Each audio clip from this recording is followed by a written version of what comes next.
Hi everyone, thanks for coming through on this weekend. I think it's so special to have a group of students with such bright futures in the industry and show so much passion for craft beer.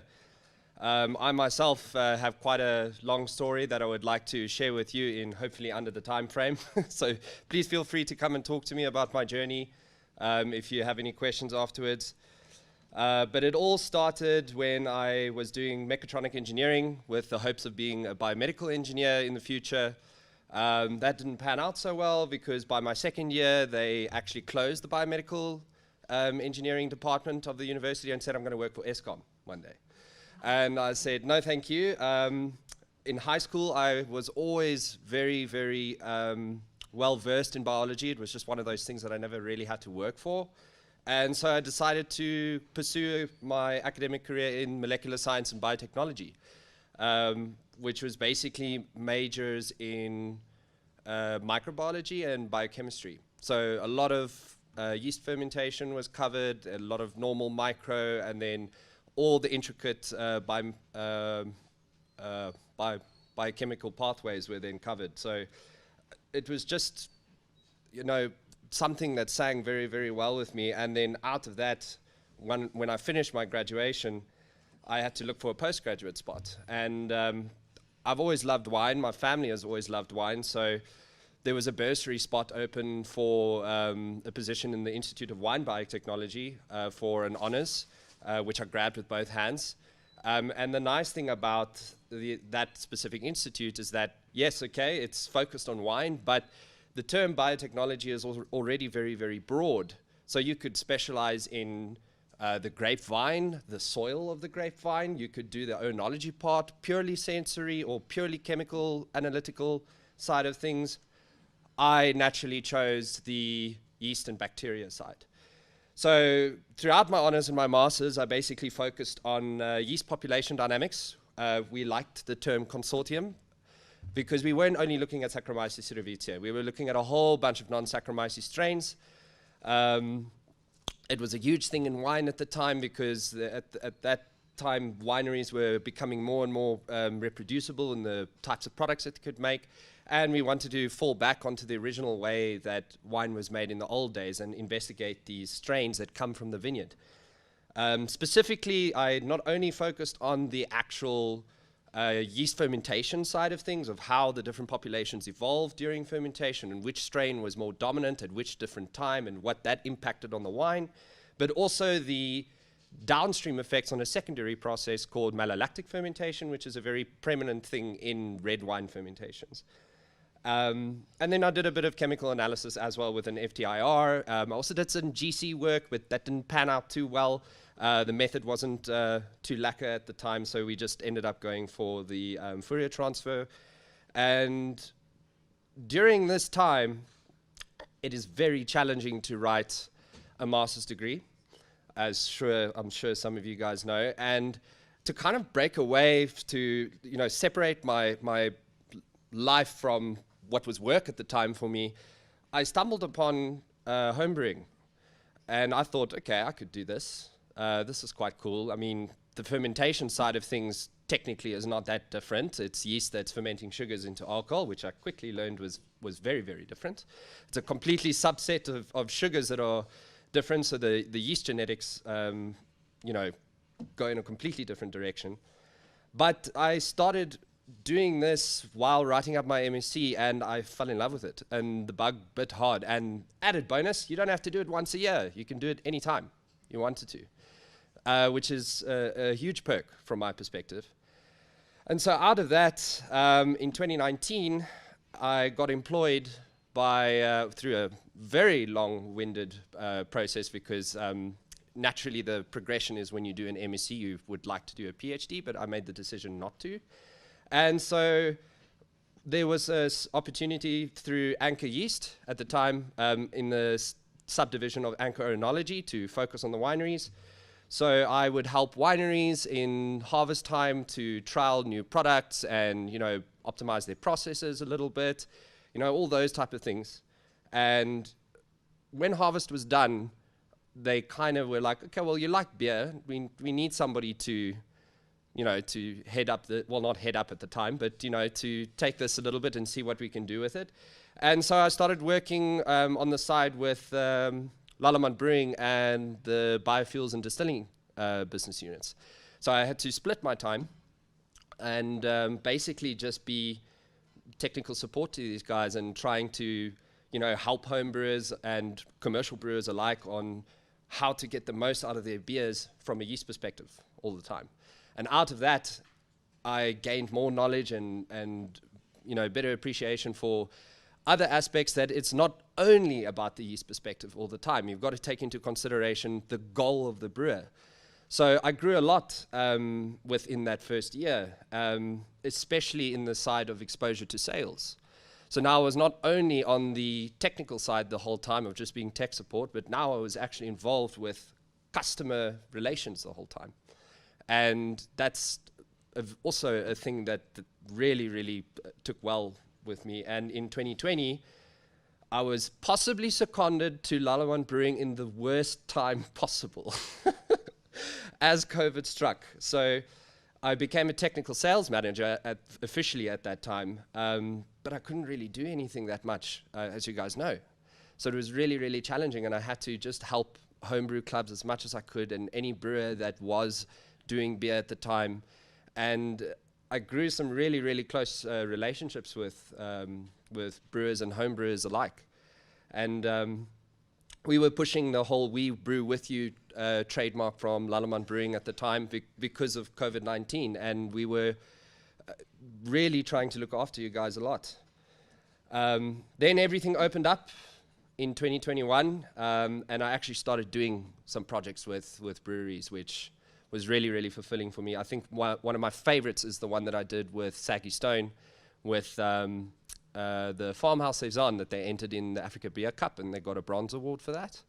And that was something that I worked with Liam together in selecting the strain, how to use the strain properly to get the type of goals that he wanted in terms of what type of sugars should be available, how much nutrition should be around, when he should add nutrition, what temperatures he should be fermenting at, all of that. And out of that, then I also found a distributor, Cactus Craft, to actually establish a supply chain for the commercial brewers and home brewers alike. And all of this just started feeding back into itself. So after a long time in COVID of having a very stationary state of the country, it just started taking over. And I was able to attend events and actually give technical talks, which today is not one of those technical talks. You guys would have heard my technical talk at the beginning of this year with yeast selection. I hope you guys all remember what I said. Otherwise, you can always come and ask. Then that's one of my things, is that I'm always available to have questions asked. If you guys want something cleared up in terms of the yeast space and what you can do, please feel free to reach out to me at any time. So that's up to the present, really. And now what I've been doing is, now that I'm permanently employed, because we're doing so well in the country, much of the same as 2021. So we're going through for events, and we're rubbing shoulders with you guys and trying to work on projects for new beers with brewers the whole time. I'm also a bit of a nerd and a computer geek. I've always had programming in my background. And now I'm trying to do some data science stuff for the company and trying to understand, where the problems are in maybe supply chain or production, what brewers even need, and to help us focus on, what can help the industry grow as a whole, at least from our perspective. So it's a lot of nerd work too. But I've always been known as a jack of all trades. I mean, at one point I was juggling distilling wine and beer all at the same time. But you've got to specialize a little bit. But the point that I'm trying to make is that your past and your present and your future kind of like roll into one another. You can have a goal of where you would like to be, but you've also got to appreciate the fact that you've got to use the opportunities in front of you at the given time to see where this can take you, but never detract from where you've come from. So hence that's why I have the color spectrum over there, where I started in academia and then that spilled over into wine, because the opportunity at the time was a bursary. And I was like, I can use my skills there. in wine because I have a fundamental degree in biotechnology. Now I'm just focusing on wine a little bit. Then that made me focus a bit more on fermentation side, a bit more specifically. And then I discovered homebrewing, and I was like, oh, I can make this work. And then before you knew it, I was working in the beer side of things in the industry. And now that I'm doing the data science side of things, who knows, maybe I will be a data scientist within Lallemand Brewing, but still have the whole fermentation business background behind me. So, you know, then I'm not just a hardcore data scientist in the sense of that I only make decisions based on the data I see in front of me. I can still draw knowledge from the industry in which I come from. So you've got to have a good background as well and take all your lessons through life with you. Not that I'm old. But that's my story. Short and sweet. I can go for very long technical talks, so I thought I would keep it a bit shorter today and just give a quick little overview of my journey through the beer space. And if there's any questions that you guys have right now on the floor, we can open it up. Nothing? No, we do have time. Come on, someone else. Yes?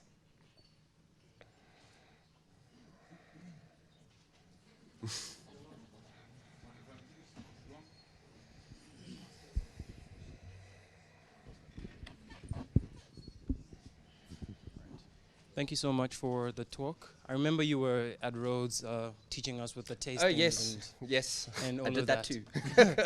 Yeah. So pretty much my question is going to overlap with the question I asked before. So you say you work with the micro brewers. So to which extent do you guys pretty much offer the help, and what kind of like, what criteria does a certain microbrew need to have, and how much can you pretty much contribute? So maybe can someone pretty much say they have a layout of a plan that they want to execute, pretty much have an economic structure, business plan? So this is the story of Lallemand Brewing. We are always about education. So it can be right from, it's a simple question of what can I use this yeast for, or an entire project like what Letu has is he has an idea of what he would like to do for a beer, and he can reach out to me and I can walk with him along the whole way and say, okay, you need to think about this and try and steer your fermentation into this direction. Unfortunately, we don't do any of the marketing side of things, but the point is it's a relationship, and you try and coalesce with the brewer from the top-down approach, and you bring other people in along with you. So, for instance, Crisp is a very good partner of ours overseas. So, you know, you try and rope them into the story. So it's all about connections. Okay, awesome. So it's not that you have to have a business plan in play, because at the end of the day, it's us giving support to you as a customer. Okay. And trying to have you grow as a customer. That's perfect. Thank you. Thanks for the yeast this year. I guess all of us, I think everyone received it. Is it possible for us to maybe be able to select which strains we get next year, or is it going to be randomly generated? Is it possible? So we're going to discuss how it works next year, hey, Olga? Yes. Okay. Yeah, that's all. Because I don't know. Some people, I think, we got a strain that we didn't use, but then I think other teams did use that strain, but they didn't get it. So I think potentially, maybe there'll be like less wastage.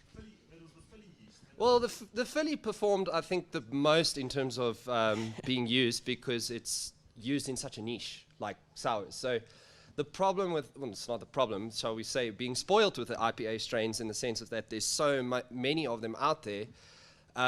We wanted to give, you know, people opportunity to brew with something maybe they didn't know. It's unfortunately a bit of the luck of the draw as to whether you got Nottingham versus Brian 97 versus New England or Verdant. There's many ways to skin the cat. We can try and refine it. And this is maybe where you guys give feedback. If there's a particular thing you want to try and attack, then we can take it. If everybody wants to do a Naper, then that narrows it down to Verdant and New England, for example. If you guys all want to do a English IPA, then it narrows it down to Windsor. You know, and we take it like that. So it's the same as working with a brewery. Talk. And then we will do it. Okay, cool.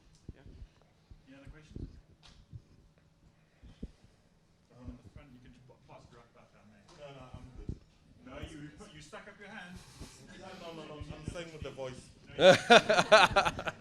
No, No, my question is totally non-beer related.